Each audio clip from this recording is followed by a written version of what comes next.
नमस्कार मैत्रिणींनो, मी Jayashree home kitchen मध्ये तुमचं स्वागत आहे। आज आपण बघणार आहोत अगदी सोप्या अशा पद्धतीने चना मसाला। तर चना मसाला बनवण्यापूर्वी आपल्याला चणे लागणार आहेत। तर मी इथं 2 वाटी चणे घेतलेले आहेत, ते रात्रभर भिजून घेतलेले आहेत। आता आपल्याला बॉईल करायचे आहेत, तर बॉईल करूया आपण। तर इथे मी कुकर घेतलेला आहे आणि कुकर मध्ये हे चणे घालणार आहे। तर चणे आपल्याला छानपैकी रात्रभर भिजून घ्यायचे होते आणि यामध्ये घालणार आहोत आपण इथं 2 ते 3 इंच दालचिनी आणि 2 विलायची आणि चवीनुसार मीठ आणि हळदी पावडर। तर चणे बुडतील इतपत आपल्याला यामध्ये पाणी घालायचं आहे। तर पाणी घालून झालेलं आहे, तर यावर घालायचं आहे अजून आपल्याला चवीनुसार मीठ। मध्ये ते छान आतपर्यंत शिजता वेळेस मध्ये जाईल आणि थोडी हळदी पावडर। तर आपण याला छानपैकी असं बॉईल करून घेणार आहोत। तर कुकरला आपण 2 ते 3 शिट्ट्या काढून घेणार आहोत।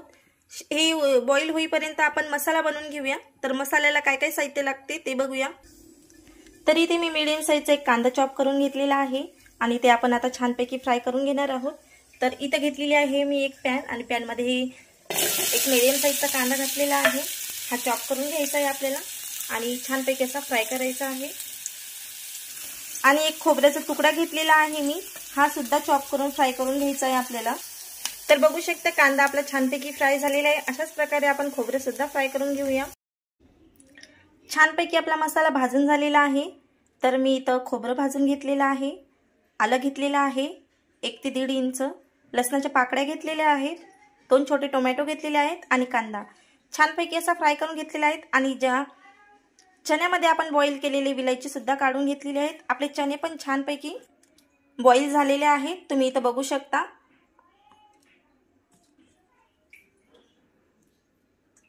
तर इतपत असे आपल्याला बॉईल आहेत आणि खूप असे सॉफ्ट असे मस्त झालेले आहेत।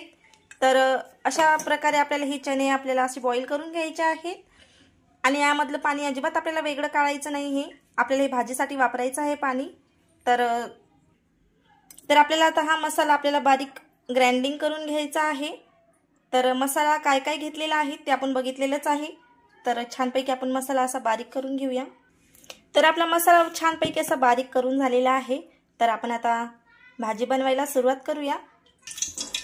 तर भाजी बनवण्यासाठी मी आधी इथं सांगणार आहे, मी 2 मीडियम साईजचे बारीक चॉप केलेले कांदे घेतलेले आहेत, 4 हिरव्या मिरच्या चिरून घेतलेल्या आहेत आणि कढीपत्त्याचे काही पानं घेतलेले आहेत आणि अर्धा चमचा जिरे घेतलेले आहेत।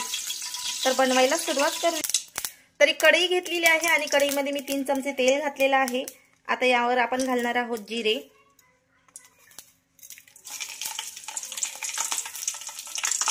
जिरे छानपैकी तडतडलेले आहेत। यानंतर आपल्याला बारीक चॉप केलेला कांदा सुद्धा घालायचा आहे, ते घालून घेऊया आणि याला गुलाबीसर रंगापर्यंत आपल्याला भाजून घ्यायचा आहे। छानपैकी गुलाबीसर रंगावर भाजल्यानंतर यामध्ये आपल्याला घालायचे आहे आपण जे चिरून घेतल्या होत्या ते हिरव्या मिरच्या आणि कढीपत्ता। तर आपण ते सुद्धा घालून घेऊया।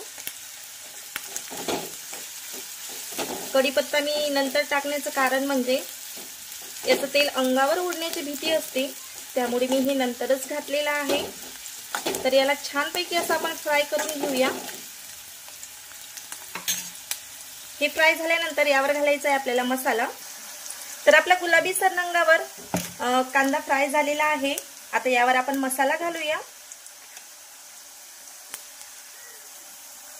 तर हा मसाला मी पाणी न घालता वाटून घेतलेला आहे।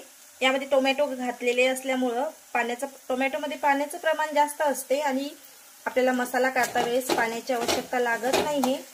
तर हा बिना पाण्याचाच मसाला मी काढलेला आहे आणि हा मसाला आपण छानपैकी असा फ्राय करून घेणार आहोत। तर आपला गरम मसाला छानपैकी असा फ्राय झालेला आहे। तर यावर आपण घालूया काही मसाले। तर 1 चमच घालायचा आहे आपल्याला गरम मसाला आणि 1 चमच घालणार आहे मी कांदा लसूण मसाला आणि लाल तिखट चवीनुसार। तुम्हाला हवं तेवढं तिखट तुम्ही घालू शकता आणि सोबतच चवीनुसार मीठ घालणार आहे मी। तर मिठाचं प्रमाण तुम्ही जपून वापरा, कारण की आपण या आधी सुद्धा चण्यामध्ये मीठ घातलेलं होतं. आणि 1 चमचा घालणार आहे हळदी पावडर आणि सोबतच 1 चमचा घालायचा आहे आपल्याला धने पावडर. तर हे सगळे जिन्नस आपल्याला छानपैकी असे मिक्स करून घ्यायचे आहेत. आणि याला जोवर तेल सुटत नाही तोवर असे फ्राय करून घ्यायचे आहेत. आणि सोबतच मी घालणार आहे यावर मॅगी मसाला, म्हणजे याने काय होईल, अप्रतिम चव येईल. तर मॅगी मसाला घालणार आहोत आपण. तर इथं बघू शकता तुम्ही आपले मसाले छानपैकी फ्राय झालेले आहेत आणि त्याला छानपैकी असं तेल सुद्धा सुटलेलं आहे. तर या स्टेजवर आपल्याला घालायचं यामध्ये मॅगी मसाला.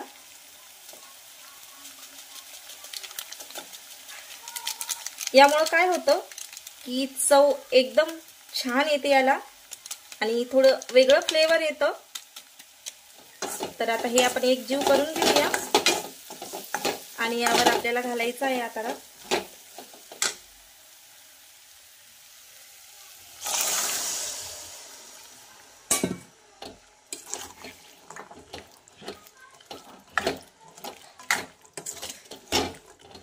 तर तुम्हाला रस्सा जर जास्त हवा असला तर तुम्ही यावर अजून पाणी सुद्धा घालू शकता. तर मी यावर थोडं पाणी घालणार आहे, ज्यामध्ये आपण मसाला फिरून घेतलेला होता त्या मिक्सरच्या भांड्यामध्ये थोडं पाणी घालून आपण याला घालणार आहोत अजून.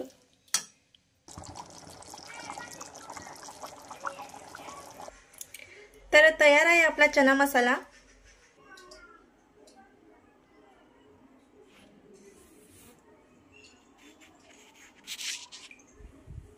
तर कशी वाटते मग तुम्हाला रेसिपी चना मसाल्याची? नक्की कमेंट करून सांगा. नवीन असाल तर लाईक करा, शेअर करा, सबस्क्राईब करा आणि बेल आयकॉनला प्रेस करायला अजिबात विसरू नका. तर माझ्या रेसिपीज कशा वाटते ते नक्की कमेंट करून सांगा आणि माझे नवनवीन व्हिडिओ बघण्यासाठी बेल आयकॉनला टच करा.